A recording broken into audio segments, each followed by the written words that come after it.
Students, have a very sweet day to all of you. I hope you are well and safe at your home. जी हाँ बच्चों, उम्मीद करता हूँ आप घर पे ठीक ठाक होंगे और रोज़ का काम रोज कर रहे होंगे। अगर आप कोई प्रॉब्लम फेस करते हैं तो वाया फ़ोन आप मुझसे उस प्रॉब्लम का सोल्यूशन ले सकते हैं, चाहे वो पिछला सिलेबस है, चाहे वो करंट सिलेबस है। आप किसी भी प्रॉब्लम को अगर फेस करते हैं तो उसके बारे में पूछ सकते हैं। डियर स्टूडेंट्स, आज हम पढ़ने वाले हैं टाइप्स ऑफ अकाउंट्स के बारे में। अकाउंट्स कितने प्रकार के होते हैं, या फिर हम यूँ कह सकते हैं हम पढ़ने वाले हैं अकाउंट्स का क्लासिफिकेशन। अकाउंट्स का क्लासिफिकेशन कैसे? अकाउंट्स को 3 भागों में क्लासीफाई किया गया है: पर्सनल अकाउंट, रियल अकाउंट और नॉमिनल अकाउंट। दोबारा बता दूं, पर्सनल अकाउंट, रियल अकाउंट और नॉमिनल अकाउंट। ये जो पर्सनल, रियल और नॉमिनल अकाउंट है मेरे बच्चों, इनका भी कंप्रीहेंसिव रूप देखने को मिलेगा। आज इस वीडियो में हम सिर्फ पढ़ने वाले हैं पर्सनल अकाउंट के कंप्रीहेंसिव फॉर्म को, पर्सनल अकाउंट के बारे में, उसका क्लासिफिकेशन कैसे किया गया है और पर्सनल जो है अकाउंट्स क्या बताता है, उसका रूल क्या है। जी हाँ, अब डिटेल में स्टडी करते हैं पर्सनल अकाउंट। जी हाँ प्यारे बच्चों, इस अकाउंट की personal classification of personal account 3 हिस्सों में डिवाइड किया गया। रियल और नॉमिनल हम अगले वीडियोस में पढ़ेंगे। जी हाँ बच्चों, जो पर्सनल अकाउंट है उसका क्लासिफिकेशन किया गया 3 हिस्सों में। एक तो जो पर्सन नेचुरल बॉर्न है, नेचुरल पर्सनल अकाउंट, जो नेचुरली बोर्न हुए हैं इस धरती पर, उनका accounts these are related to human beings. जो ह्यूमन बींग्स हैं उनसे रिलेटेड अकाउंट्स जो है वो नेचुरल पर्सनल अकाउंट होता है। फॉर एग्जाम्पल के लिए मैं आपको समझा दूं, मोहन अकाउंट्स, मोहन से अकाउंट, सोहन से accounts, proprietor capital account. Proprietor कौन है? किसी बिजनेस का ऑनर। वो राम हो सकता है, वो श्याम हो सकता है, वो कोई कंपनी हो सकती है, वो राम हो सकता है, वो श्याम हो सकता है, कोई भी प्रोप्राइटर किसी भी नाम से, उनका कैपिटल अकाउंट, उनका ड्राइंग अकाउंट। डेटर्स, डेटर्स वो व्यक्ति होते हैं जिन्हें हम उधार माल देते हैं और वो भी किसी नाम से होते हैं। मोहन को उधार दिया तो मोहन से अकाउंट, सोहन को उधार दिया तो सोहन अकाउंट्स, निर्मल को उधार दिया तो निर्मल अकाउंट्स। इस तरह क्रेडिटर्स, क्रेडिटर्स वो पर्सन होते हैं जो हमें सप्लाई देते हैं माल की, जिनसे हम उधार खरीदते हैं। मान लीजिए मिस्टर जय से हमने खरीदा, मिस्टर कुलदीप से हमने खरीदा, और किसी भी फॉर्म का जो है, अगर ये सारे पर्सन हैं, जी हाँ नेचुरली बोर्न पर्सन है, ह्यूमन बीइंग है, तो इनके अकाउंट जो है वो नेचुरल पर्सन अकाउंट के अंदर स्टडी किए जाते हैं। पहला मैंने आपको समझा दिया कि नेचुरल पर्सनल अकाउंट, ये अकाउंट रिलेटेड होता है जो नेचुरली ह्यूमन बीइंग है, जो प्रकृति में ह्यूमन के रूप में जन्मे हैं और बिजनेस ट्रांजेक्शन्स कर रहे हैं, बिजनेस कर रहे हैं। उनसे हम कुछ माल रिसीव करते हैं, अर्थात लेते हैं या माल उनको बेचते हैं। तो उनसे संबंधित अकाउंट, पर्सन से संबंधित अकाउंट्स को हम लोग जो हैं वो नेचुरल ह्यूमन अकाउंट्स के अंदर स्टडी करते हैं। दूसरे प्रकार के जो पर्सनल अकाउंट हैं वो ह्यूमन बीइंग से रिलेटेड तो नहीं है, ठीक है, वो कंपनियों से, वो फर्म से, वो इंस्टीट्यूशन से रिलेटेड है। अब आर्टिफिशियल पर्सनल अकाउंट के बारे में स्टडी करने से पहले ये देखेंगे कि ये अकाउंट रिलेटेड किससे हैं, क्योंकि नेचुरली ह्यूमन बीइंग जो बोर्न हुआ था वो तो यहाँ आ गया। These are related to institution, किसी भी इंस्टीट्यूशन से रिलेटेड। इंस्टीट्यूशन कौन सा हो सकता है? गीता ग्रुप ऑफ इंस्टीट्यूशन हो सकता है। जी हाँ, किसी भी प्रकार का कोई इंस्टीट्यूशन हो सकता है, किसी का भी नाम ले सकते हैं इंस्टीट्यूशन में, कोई अकेडमी हो सकती है, कोई इंस्टीट्यूट हो सकता है, और कंपनीज या फिर फर्म्स, बिजनेस की जो फर्म्स हैं वो भी हो सकती हैं, which do not have physical existence, जिनका फिजिकल एग्जिस्टेंस तो नहीं है, अर्थात वो ह्यूमन तो नहीं है, परंतु बाय लॉ वो ह्यूमन की तरह काम करते हैं। अपने अकाउंट्स रख सकते हैं, अपना बैंक अकाउंट खोल सकते हैं, प्रॉपर्टी परचेज कर सकते हैं, प्रॉपर्टी को बेच सकते हैं। आर्टिफिशियल पर्सन का मतलब है ये ह्यूमन बीइंग नेचुरली बोर्न तो नहीं है, परंतु ह्यूमन बीइंग का लॉ जो है इन्हें इस बात की मान्यता प्रदान करता है कि ये अपने आप को कंपनी के रूप में एस्टेब्लिश करें या फर्म के रूप में एस्टेब्लिश करें या फिर किसी इंस्टीट्यूशन के रूप में एस्टेब्लिश कर सकते हैं और सेम वही ट्रांजेक्शन्स कर सकते हैं जो ह्यूमन कर सकते हैं। ये फर्म, इसमें फर्में आ सकती हैं। फॉर्म्स में कैसे होता है, जैसे कि messrs Ramlal and sons, Ramlal और उसके बच्चों की कोई फॉर्म है, messrs Ramlal and sons business firm है।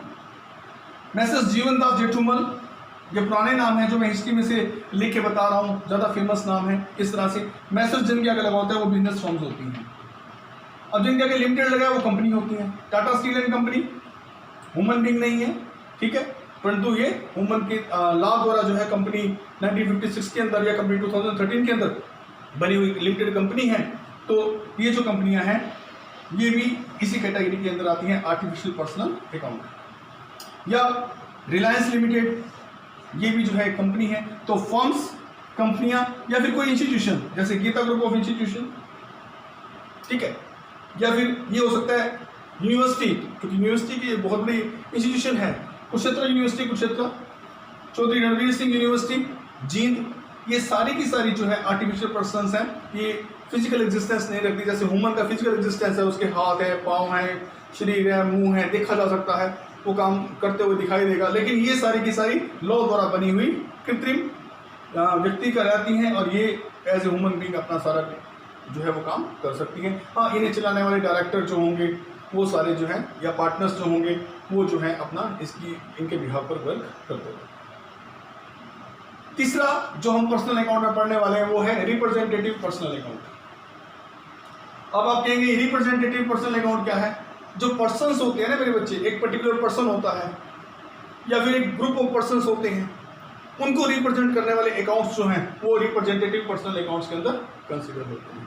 एग्जाम्पल के लिए अगर मैं कहूं कि सैलरी है, सैलरी बकाया है, आउटस्टैंडिंग सैलरी है, प्रीपेड रेंट है, एक्रूड इंटरेस्ट है, अनअर्न्ड कोई इनकम है, एडवांस कोई मनी आ गई है, इस तरह से अगर सैलरी है तो सैलरी किसी पर्टिकुलर पर्सन की भी हो सकती है। ये सैलरी पर्टिकुलर पर्सन की भी है, सैलरी रिप्रेजेंट कर रही है, पर्टिकुलर पर्सन की सैलरी है, या फिर ग्रुप ऑफ पर्सन्स की सैलरी हो सकती है।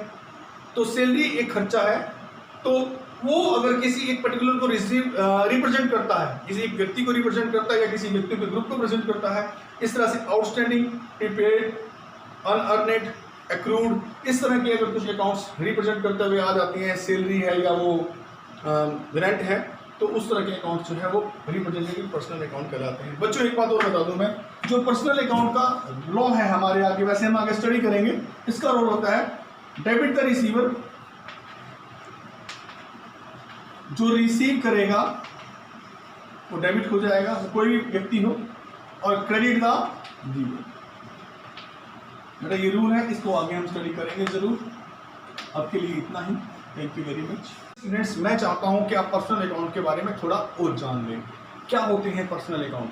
पर्सनल अकाउंट वो अकाउंट होते हैं बेटा जो ह्यूमन बीइंग से रिलेटेड, किसी Ram account, Shyam account, Mohan account, human being के अकाउंट्स होते हैं तो वो पर्सनल अकाउंट है। पर्सनल अकाउंट वो होते हैं जिनका लिंक किसी फर्म के अकाउंट से हो, किसी कंपनी से हो या किसी इंस्टीट्यूशन से हो। फर्म में मैंने आपको बताया था मेर्सेस जीवन दास जेठमलानी, कंपनी में रिलायंस लिमिटेड, और इंस्टीट्यूशन में कुरुक्षेत्र यूनिवर्सिटी, कुरुक्षेत्र। इस तरह पर्सनल अकाउंट वो होते हैं, उसमें रिप्रेजेंटेटिव पर्सनल अकाउंट होते हैं जो आउटस्टैंडिंग सैलरी, प्रीपेड रेंट या एक्रूड इंटरेस्ट से संबंधित होते हैं। तो कुल मिला के मैं ये कहना चाहता हूँ मेरे बच्चों कि पर्सनल अकाउंट वो सारे अकाउंट्स होते हैं जिनका संबंध या तो नेचुरल ह्यूमन बीइंग से है या फिर जिनका संबंध आर्टिफिशियल पर्सनल अकाउंट से है या फिर जिनका रिप्रेजेंटेटिव पर्सनल अकाउंट से है। ऐसे जो अकाउंट्स हैं इनको हम पर्सनल अकाउंट कहते हैं। आप जानते हैं ये जो ह्यूमन बीइंग वाले हैं ये हो गए नेचुरल पर्सनल अकाउंट, पढ़ चुके हैं आप, इस वीडियो में देख चुके हैं। जो फर्म्स, कंपनी और इंस्टीट्यूशन वाले हैं वो हो गए artificial personal account. Outstanding salary, prepaid, क्योंकि पर्टिकुलर पर्सन से रिलेटेड हैं, किसकी आउटस्टैंडिंग रह गई है, किसका किराया रह गया है, किसने इंटरेस्ट कमा लिया है, किसका बाकी है, इस तरह से रिप्रेजेंट करने वाले हैं रिप्रेजेंटेटिव पर्सनल अकाउंट। मेरे बच्चों पर्सनल अकाउंट का रूल भी मैंने बताया था अभी आपको, debit the receiver, credit the giver. जो इसमें रिसीव करेगा उसे डेबिट कर दिया जाएगा और जो रिसीव नहीं करेगा, जो देगा, उसे क्रेडिट कर दिया जाएगा।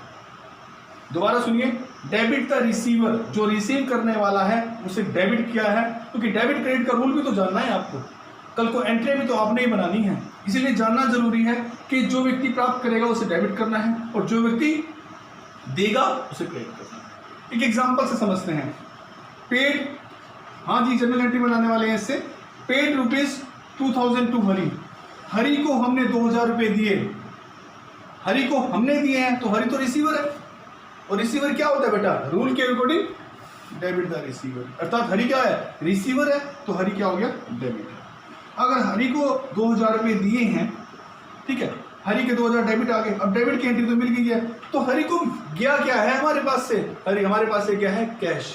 तो एक चीज जो डेबिट हुई है, दूसरा इसका अपोजिट पक्ष है वो है क्रेडिट। और क्रेडिट में क्रेडिट वर्ड लिखा नहीं जाता, यहाँ तो लिख दिया हमने हरी रिसीवर डेबिट। तो अगर डेबिट की एंट्री हो चुकी है, उतनी सेम अमाउंट किस में जाती है, फिर क्रेडिट में। लेकिन क्रेडिट में क्रेडिट नहीं लिखा जाता, क्रेडिट की जगह हम टू वर्ड का यूज कर लेते हैं। क्या गया हमारे पास से, जीवन क्या हुआ, क्या गया, क्या हमारे पास से कैश गया, तो कैश क्या आ गया, क्रेडिट आ गया बच्चों। ये जनरल एंट्री ऐसे ही बनेगी, हरी रिसीवर और कैश क्रेडिट। एक और एग्जांपल देना चाहता हूं, ये तो मैंने क्या हरी को रिसीव किया, अब करें received amount, received ₹6000 from Mohan. बच्चों आपको पहचानना है कि मोहन से 6000 रुपये हमने प्राप्त किए, हमारे पास क्या आया और देने वाला कौन है। मोहन से अगर 6000 रुपये प्राप्त किए, हमारे पास कैश आया है, हमने कैश रिसीव करा, तो कैश अकाउंट डेबिट, क्योंकि रिसीव करने वाला कोई लाभ आता है तो वो डेबिट हो जाता है, उतनी अमाउंट क्रेडिट में जाएगी। अब हु इज द गिवर, देने वाला कौन है, मोहन, तो टू मोहन मेरे बच्चों। मोहन में क्रेडिट की जगह हम टू लगाते हैं, तो इस तरह से मोहन से जो अमाउंट आया वो हमारा 6000 क्रेडिट चला गया। और अगर किसी प्रकार की प्रॉब्लम जाती है तो वाया फोन या वाया व्हाट्सएप आप मुझसे समझ सकते हैं।